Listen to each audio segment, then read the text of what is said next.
اس میں ایک مسئلہ اور بھی ہے، اور وہ ہے کیفیت جلوس، کہ بیت الخلاء میں کیسے بیٹھنا ہے۔ اس میں ایک حدیث اگرچہ ضعیف ہے، بیان کی جاتی ہے، مگر علماء کا تجربہ اس مسئلے کی تائید کرتا ہے کہ جب انسان بیٹھے بیت الخلاء میں تو اس کی ٹیک بائیں پاؤں پر ہو اور دائیں پاؤں کو کھڑا رکھے، زیادہ وزن جو ہے وہ بائیں پاؤں پر ہو۔ اس کے دو اسباب ہیں، ایک یہ کہ دائیں پاؤں کا اکرام، دائیں پاؤں کی تکریم، قضاء حاجت کے لیے بایاں پاؤں استعمال ہو رہا ہے۔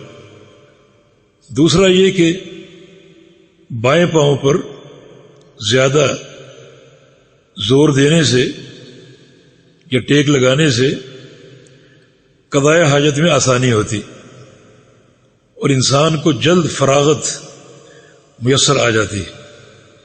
یہ بات باقاعدہ تجربات سے علماء نے ذکر کی ہے، تو یہ بھی قضاء حاجت کے آداب میں یہ بات شمار ہوتی ہے۔